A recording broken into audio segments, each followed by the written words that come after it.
Allô, donc on est de retour pour compléter notre petite série de capsules sur le tableau des éléments. Cette semaine, on va s'attaquer aux types cérébraux, ok? De voir comment ça se manifeste dans le tempérament, selon qu'on extériorise, intériorise ou neutralise notre énergie mentale. Ok? Donc on pourrait commencer avec le 5. Le 5, c'est quelqu'un qui intériorise.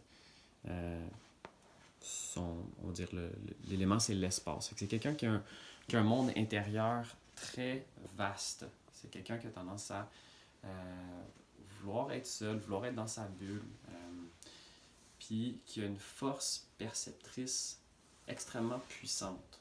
OK?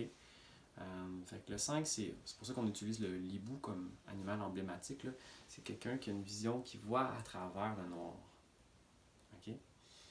Ça, c'est lié à sa capacité à intérioriser son énergie mentale puis à mûrir ses réflexions. Cool. Deuxième, le 6 qui est celui qui neutralise. Donc le 6 neutralise son énergie mentale.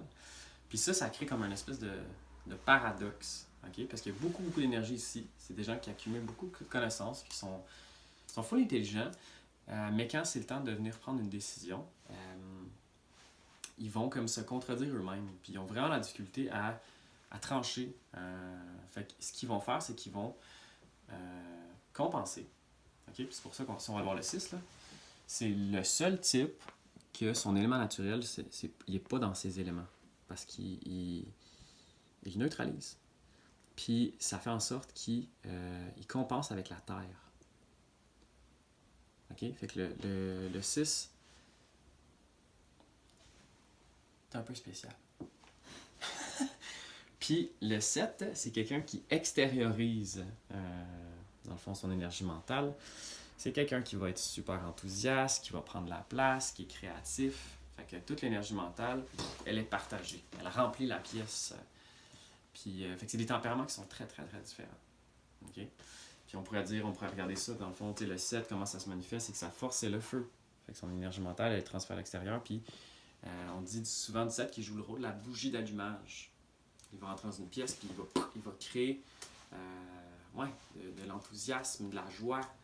Fait que ça, c'est son énergie mentale combinée à son feu qui permet de faire ça. Hein? On va aller plus en profondeur pour chacun des types. On va se permettre un breakdown un petit peu plus profond, des capsules un petit peu plus poussées dans une prochaine série, peut-être avec des invités. Ça, ce serait cool avec des invités. Donc, si vous êtes intéressé à participer, écrivez-moi, puis peut-être que vous serez à côté de la petite madame.